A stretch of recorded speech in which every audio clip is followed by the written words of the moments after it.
आज आपण चालू करणार आहोत equation of stationery wave on straight string. समजलं? आता मागच्या गटात तुम्हाला शिकवलेलं स्टेशनरी वेव्ह म्हणजे काय. स्टेशनरी वेव्ह म्हणजे टू आयडेंटिकल वेव्ह. एक वेव्ह अशी इकडून जाते, एक तिकडून येते. समजलं ना? Two identical wave. तो समझो ये x इक्वल टू 0 ओरिजिन है. यहां से एक वेव गई, निकाल लो फिगर. यानी यहाँ पे ओरिजिन पे क्या फॉर्म होगा, एंटी नोड. ये नोड, यहाँ पे antinode, node antinode, node antinode, node. तो two identical waves. Consider two identical waves. Last period में बताया तुमको कि स्टेशनरी वेव कैसे फॉर्म हो जाती. एक वेव इधर से जाती, दूसरी इधर से आती, interfere to each other and resultant wave is known as a stationary wave. Two identical waves travelling through medium. Two identical waves travelling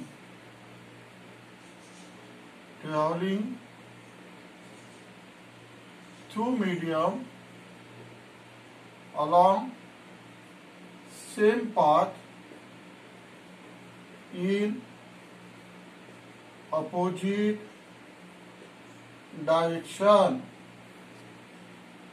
एक इधर से जा रही, एक इधर से आ रही, travelling in opposite direction. Consider two identical waves traveling through medium along same path in opposite direction. They interfere to each other. They interfere to each other. Resultant wave is called as stationary wave. Is called as stationary wave. Identical यानी दोनों का amplitude ये same होना चाहिए, दोनों की wavelength same होना चाहिए, टाइम पीरियड सेम होना चाहिए. लास्ट पीरियड में बताया तुमको. ये डिफिनेशन है स्टेशनरी वेव की. ये 4 मार्क का आर्टिकल है, मैथमेटिकल पार्ट है इसके अंदर. तो लिख लो पहले स्टेशनरी वेव की definition. To identical waves travelling through medium along same path. यानी एक वेव इधर गई, एक वेव इधर गई, इंटरफेयर हो गए, फिर they interfere to each other. Resultant wave is called as a stationary wave. और इसको स्टैंडिंग वेव भी बोलते हैं. आज देखना equation of stationary wave on straight string. काढून घ्या फिगर. स्टेशनरी वेवची डिफिनेशन लिहून घ्या. मागच्या पिरियडला स्टेशनरी वेवची तुम्हाला माहिती दिलेली आहे. कॅरेक्टरिस्टिक, त्याच्या प्रॉपर्टी शिकवल्या होत्या मी तुम्हाला. स्टेशनरी वेव कशी फॉर्म झाली हे शिकवलं होतं.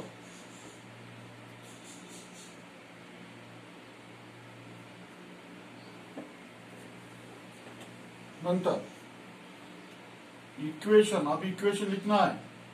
Equation of wave travelling along x axis in positive direction.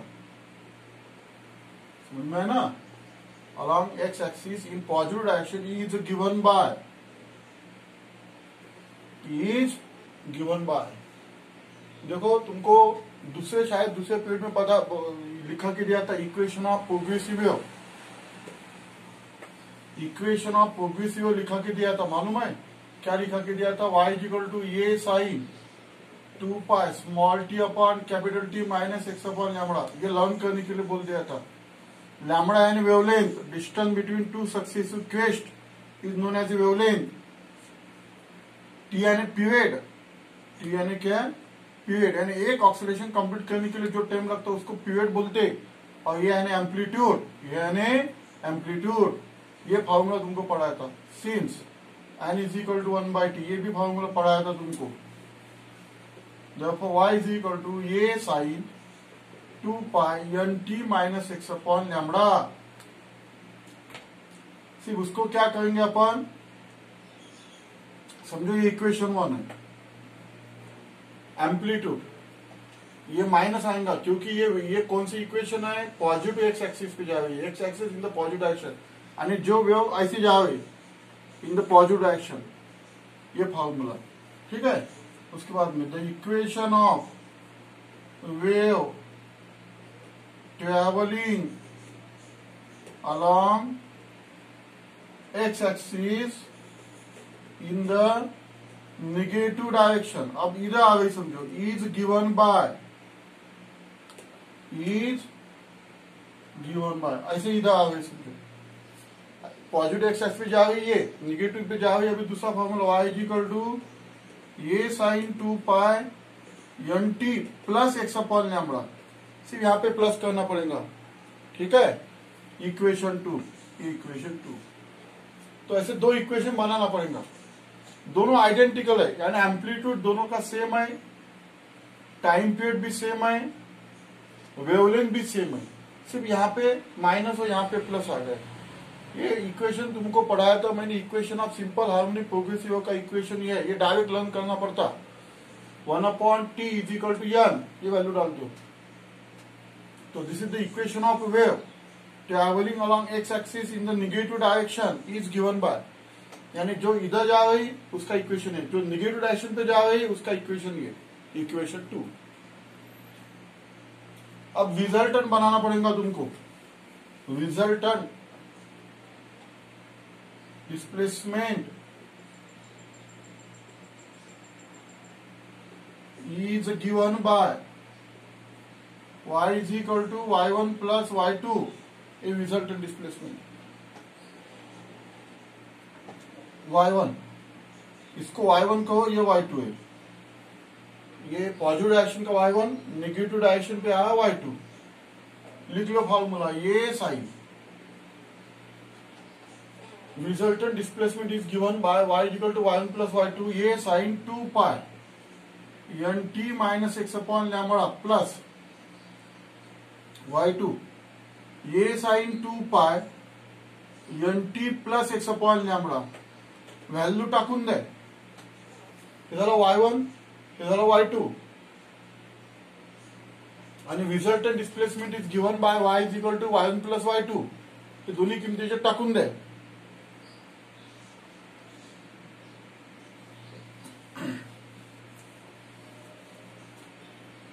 आता एक गोष्ट लक्षात आली असेल, इथून काय कॉमन निघते, ये कॉमन काढा, sine 2 pi N T minus X upon lambda plus sine 2 pi N T plus x upon lambda.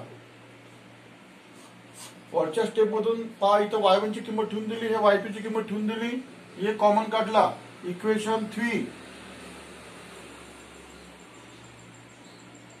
Equation 3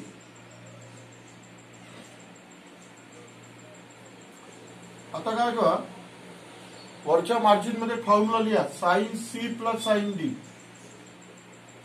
वरच्या मार्जिन मध्ये लिहा, ये फॉर्मूला तुमको यहाँ पे यूज करना है, इसको सी कंसीडर करो, इसको डी कंसीडर करो, 2 sine C plus D upon 2 cos C minus D upon 2, ये फॉर्मूला यूज करना है तुमको। हा फॉर्म्युला वरच्या मार्जिन मध्ये लिहा आणि याचं अप्लिकेशन इथे करायचं इक्वेशन 3 मध्ये, याला सी कन्सिडर करा, याला डी कन्सिडर करा, therefore y is equal to ये, आणि हा जो फॉर्म्युलाचा 2 आहे तो 2 लिहितो मी इथे, साइन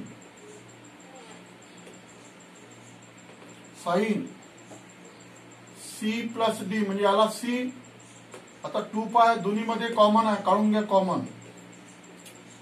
सी याला कन्सिडर करा, याला डी कन्सिडर करा, N T minus X upon lambda plus N T plus x upon lambda upon 2, हे झालं, हे काय झालं आपला सी प्लस डी, स्टेप आपली मावत नाही ना, इकडे थोडस मोकळं घेतो, Y G equal to 2 sine C plus D म्हणजे n t minus x upon lambda plus N T plus x upon lambda upon 2, हे झालं C plus D upon 2 cos,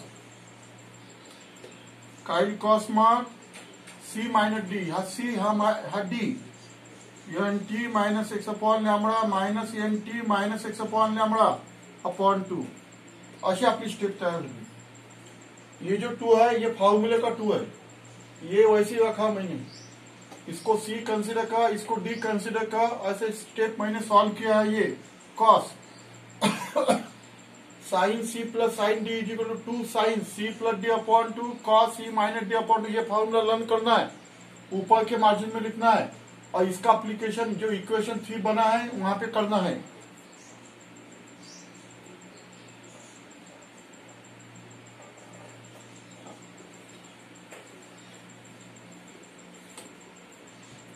Therefore y is equal to 2a sin, अब देखो minus x upon lambda plus x cancel करो, यहाँ पे क्या आ गया है 2nt upon 2, nt plus nt 2nt आ गए, कॉस यहाँ पे nt माइनस nt कैंसिल करो, यहाँ पे आ गया ट्वाइस एक्स अपॉन 2 लैम्बडा, यानी minus x upon lambda minus x तो twice x upon lambda upon 2 ऐसा आ जाएगा। आणि काय सुटलं याच्यातलं आपलं, हा 2 पाय सुटला, इथं 2 पाय, इथं 2 पाय सुटला, टाकून दे, इथे 2 पाय सुटला, ठीक है, ये 2 पाय, ये 2 पाय छूट गया अपना, यानी ट्वाइस एन टी अपॉन 2, यहाँ पे कॉस 2 पाय, यहाँ पे माइनस 2x अपॉन 2 लॅम्बडा, 2 पाय सुटला आपला, हा 2 पाय टाकून द्या इथे, कारण आपण हा जो 2 पाय आहे हा कॉमन घेतलेला आहे याच्यात दोन्ही मधून, ठीक आहे। आता स्टेप करेक्ट आहे, इथे 2 कॅन्सल का, इथे 2 कॅन्सल का, काय मग y is equal to 2a sine 2 pi N T cos 2 pi minus x upon lambda अशी स्टेप आली आपली।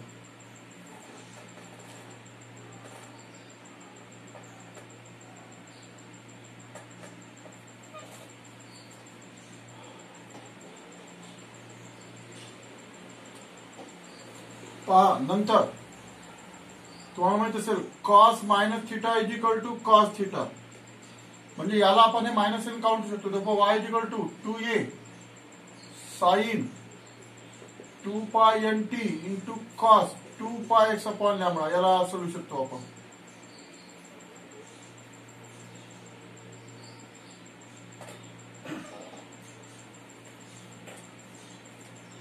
नंतर y is equal to 2a, कॉसचा फॅक्टर पहिले घ्या, cos 2 pi x upon lambda sine 2 pi N t, equation 4, putting twice A cos 2 pi x upon lambda, बोलो ना, हा जो फॉर्म्युला आहे twice A cos 2 pi x upon lambda, याची किंमत कॅपिटल एक आहे, याला रिझल्टंट एम्प्लीट्यूड म्हणतात, रिझल्टंट एम्प्लीट्यूड, यानी अपन जो दो साउंड दो वेव देखे, एक पॉजिटिव डायरेक्शन पे जा रही, एक नेगेटिव पे जा रही, फिर they interfere to each other, resultant wave is form that is stationary wave, उसका एम्प्लीट्यूड बन गया capital A. Therefore y is equal to, इसकी value capital A sine 2 pi n t, ये फॉर्मूला बन गया, इक्वेशन 5।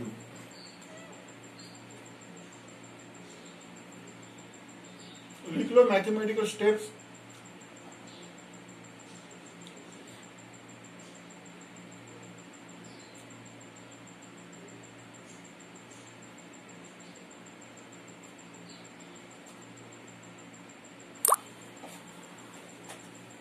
त्याच्यानंतर आता हे जे इक्वेशन आहे हे सुद्धा इक्वेशन ऑफ स्टेशनरी वेव्ह आहे, equation 5 gives equation of stationary wave, equation of stationary wave, ये भी इक्वेशन ऑफ स्टेशनरी वेव है। ये कैपिटल ए को बोलते रिजल्टेंट एम्पलीट्यूड, देखो स्टेशनरी फ्रीक्वेंसी सेम है एन टी, यानी जो दोनों वेव थे, जो पॉजिटिव डायरेक्शन पे जा रही थी और निगेटिव डायरेक्शन पे जा रही थी, उसकी फ्रीक्वेंसी एन थी, दोघांची फ्रिक्वेन्सी एन होती, दोन्ही वेव्हची. आता रिझल्टंटची एनच मिळालेली आहे, हे लक्षात घ्या. आता आपल्याला पाहायचं आहे condition of node. Condition of node लिहा. Condition for node. आता नोड म्हणजे तुम्हाला मी सांगितलेलं आठवत असेल तर पहा, ही फिगर आधी काढलेली आहे तुम्ही, आता नका काढू. हा, ते समजून देण्याकरिता फिगर काढतो. आधी काढली आहे ना, पहा.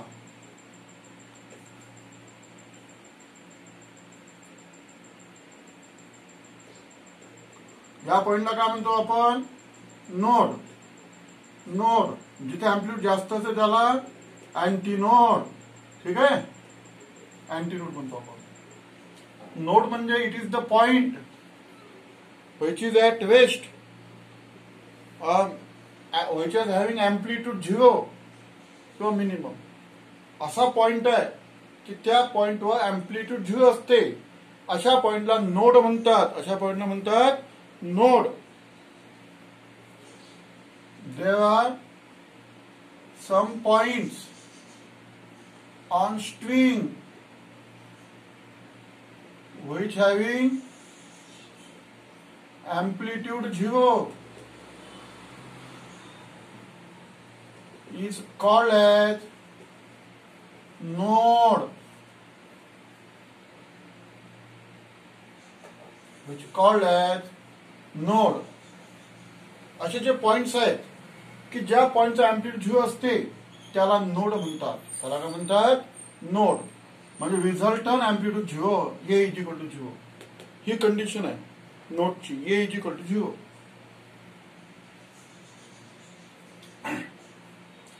आता सॉल्व करू आपण. समजलं? आपण काय करू आता? सॉल्व करू.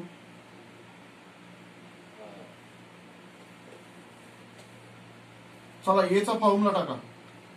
आताच पाहिलेला पण एचा फॉर्म्युला काय? एचा formula 2a cos 2 pi x upon lambda is equal to 0. चला, एची किंमत टाकून द्या. मग हा 2 जो ए है इसको इधर लेके आओ. 0 अपॉन 2a म्हणजे 0. therefore cos 2 pi x upon lambda is equal to 0. ही किंमत झाली 0 ची.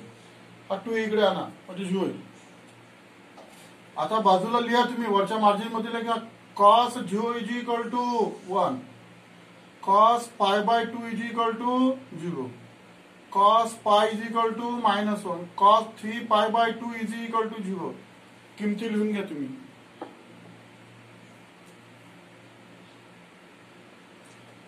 म्हणजे ही जी किंमत आहे, हा अँगल किती असला पाहिजे म्हणजे 0 येईल? पाय बाय 2 असला पाहिजे म्हणजे 0. जैसा cos पाई बाय 2, यानी ये एंगल की वैल्यू कितनी है? पाई by 2. cos pie by 2 value 0 है, तो ये एंगल की वैल्यू कितने होना चाहिए कि जो आएगा? पाई बाय 2 होना चाहिए. Therefore 2 pi x upon lambda is equal to pi by 2. याची व्हॅल्यू पाय बाय 2 असेल तर 0 होईल. तसंच 3 पाय बाय 2 असेल तर 0 होईल. तसंच 5 पाय बाय 2 असेल तर 0 होईल. That dash. समजलं? याची व्हॅल्यू काढायची आपल्याला.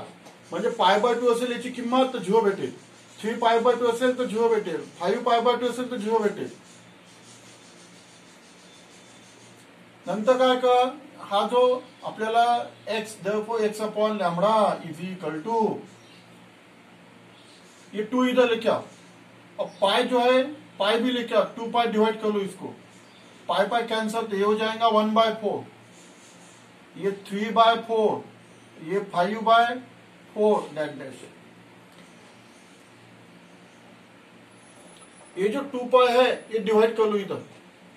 समजा हा 2 पाई इथे आणला तर काय मग 4 पाय. Pi pi cancel. इथे आणला तर 4 pi. Pi pi cancel. Therefore x is equal to, हा लॅम्बडा घेऊन जा, lambda by 4, 3/4 lambda, 5 lambda by 4. That dash. तर तुम्हाला कसं आपण काढलं का? ऍक्च्युअली आपण एक्स काढलेला आहे. डिस्टन्स ऑफ नोड काढलेला आहे आपण. एक्स म्हणजे डिस्टन्स. पहिलं जे नोड आहे ते लॅम्बडा 4 एवढा अंतरावर होते. आता पहिली फिगर काढली ना तुम्ही, त्या फिगरवर लिहा λ/4. पहिलं नोट किती अंतर तयार झालेला आहे λ/4. दूसरा नोट किती अंतर तयार झालेला आहे, हे दूसरा नोट आहे किती अंतर 3 λ/4. ये डिस्टेंस ऑफ नोड है फॉर्म ओरिजिन.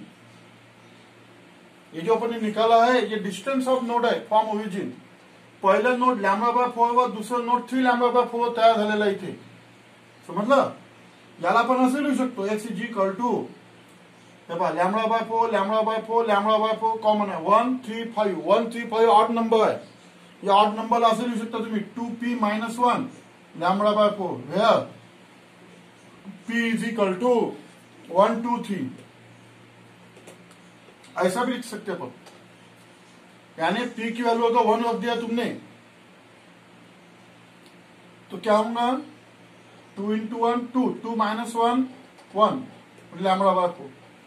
p ची किंमत 2 ठेवून दिली 2 × 2 4 4 - 1 3 λ/4. 3 ठेवून दिले 3 × 2 6 6 - 1 5 5 λ/4. ये ऑड नंबर लिखने की मेथड है. x is equal to 2p - 1 × λ/2. पहिला स्टेप लक्षात आलं तुमच्या कसं सॉल्व्ह केलं येतं. आपण जे एक्स काढलेला आहे डिस्टन्स ऑफ नोड आहे फ्रॉम ओरिजिन. ओरिजिन पासून त्याचं डिस्टन्स आहे. पहिलं नोड λ/4 डिस्टन्स तयार झालेला, दुसरं नोड 3 λ/4 डिस्टन्स तयार झालेला आहे. तर आपल्याला या दोन नोड मधलं डिस्टन्स काढायचं आहे. आपल्याला काय काढायचं आहे, या दोन नोड मधलं distance. Therefore distance between two successive node is equal to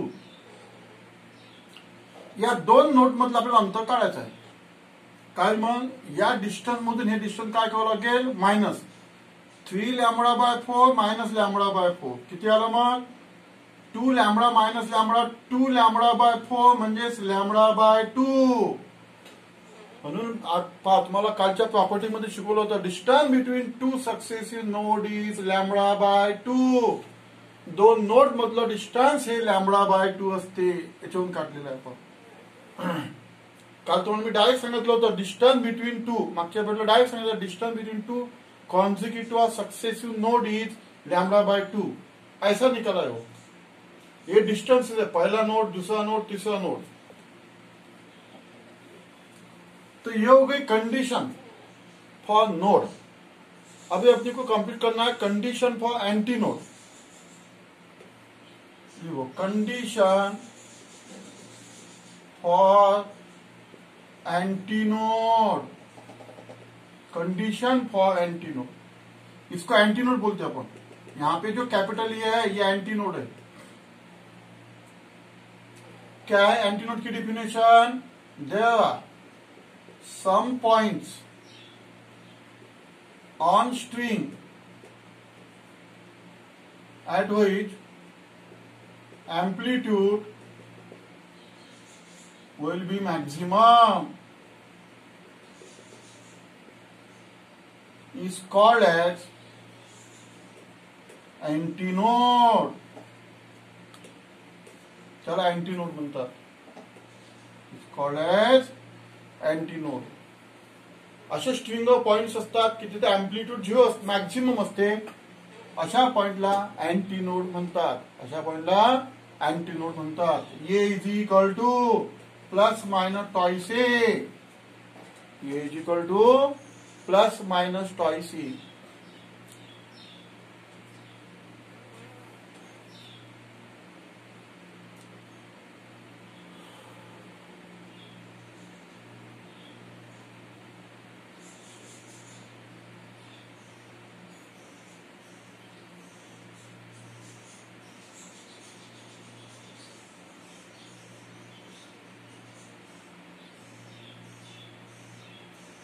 plus minus twice यानी ये और ये एम्पलीट्यूड यानी टॉइस से बन गया. ये ऐसा रहता. ये कंडीशन है एंटीनोड की. अब उसको सॉल्व करो तुम. देखो कैपिटल ए का फॉर्मूला लिख लो. क्या कैपिटल ए का formula, twice A cos 2 pi x upon lambda is equal to plus minus twice A. चला किंमत ठेवून द्या कॅपिटल ए ची. किंमत ठेवून दिल्यानंतर सॉल्व करा था, toy say cancel, therefore cos 2 pi x upon lambda is equal to plus minus 1 is equal to plus minus 1. Therefore 2 pi x upon lambda is equal to, पहा तुम्हाला सांगितलं नाही ना, cos 0 is equal to 1, cos pi by 2 is equal to 0, cos pi is equal to minus 1.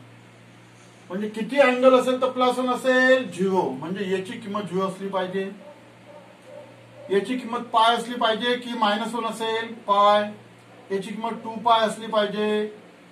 तर एवढी value असेल तर plus 1 होईल, पाय व्हॅल्यू असेल तर मायनस 1 होईल, 2 पाय असेल तर प्लस 1 होईल. समजलं? पुन्हा मागच्या सारखं हा 2 पाय के डिवाइड करा, therefore x upon lambda is equal to 0 upon 2 pi 0, pi upon 2 pi 2, 2 pi upon 2 pi 1. हा 2 pi इकडे आणा, डिवाइड कर, हा लॅम्बडा इकडे घेऊन जा, x is equal to lambda into 0 0, lambda by 2 lambda. इसको अपन ऐसा भी लिख सकते, ये लैम्बडा बाय 2 है ना, p लैम्बडा बाय 2 ऐसा, ठीक है. यानी P यानी क्या है, where P is equal to 0 1 2 3. अगर P की वैल्यू 0 रख दिया तो ये 0 आ गए, P की वैल्यू 1 रख दिया तो लैम्बडा बाय 2 आ गए, P की वैल्यू 2 रख दिया तो 2 लैम्बडा बाय 2 यानी 2 2 कैंसिल तो लैम्बडा आ गए. इसको अपन ऐसे भी लिख सकते हैं. तो this is the condition of antinode या एंटीनोड. यानी ये जो निकाला है x, ये डिस्टन्स ऑफ अँटीनोड. पहिला अँटीनोड किती डिस्टन्स तयार झालेला आहे, 0 डिस्टन्स तयार झालेला आहे पहिला अँटीनोड. दुसरा अँटीनोड किती डिस्टन्स तयार झालेला आहे, लॅम्बडा बाय 2. दुसरा अँटीनोड इथं तयार झालेला आहे, किती डिस्टन्स वर अँटीनोड, हे किती डिस्टन्स तयार झालेला आहे अँटीनोड, इथं लॅम्बडा बाय 2 डिस्टन्स तयार झालेला आहे. या डिस्टन्स मधून हे डिस्टन्स मायनस करा, म्हणजे दोन अँटीनोड मधलं अंतर किती आलं, lambda by 2. Therefore, distance between two successive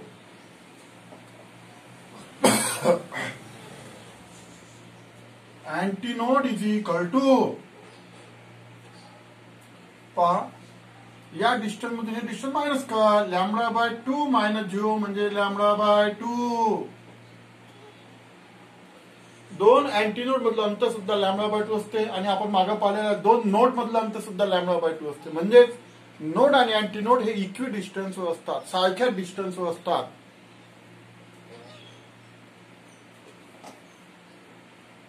Therefore, distance between node and adjacent antinode is equal to, आता नोड आणि अँटीनोड मधलं अंतर काढायचं, काढू शकतो आपण. पहा हे अँटीनोड आणि हे नोड, समजलं की नाही, किती मग हे लॅम्बडा बाय 2, किंवा मग हे काय अँटीनोड नोड, किती आलं अंतर, लॅम्बडा बाय 4. लॅम्बडा बाय 4 हे अँटीनोड आणि हे नोड या दोन मधला डिस्टन्स आहे लॅम्बडा बाय 4. म्हणजे ही लूप कंप्लीट आहे. कंप्लीट लूप म्हणजे लॅम्बडा बाय 2, त्याची अर्धी लूप म्हणजे लॅम्बडा बाय 4. तर आपलं आर्टिकल संपलं.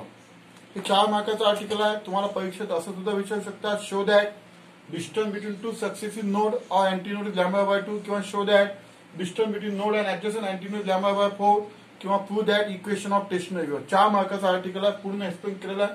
हे डायग्राम काढायची आहे तुम्हाला, पहिले स्टार्टिंगला बरोबर लिहायचं आहे.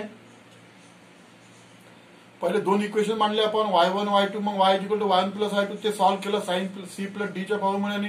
रिझल्ट इक्वेशन तयार केलं, इक्वेशन ऑफ टेस्टनरी तयार केलं, मग कंडिशन ऑफ नोड सॉल्व्ह केलं, कंडिशन ऑफ अँटीनोड.